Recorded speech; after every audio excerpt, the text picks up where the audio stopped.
communally will receive the ultimate reward of being called sons of God as they reflect the character of their Heavenly Father.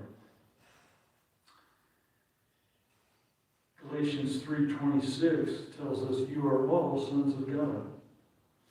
This is the crucial difference between the Old Covenant and New Covenant believers.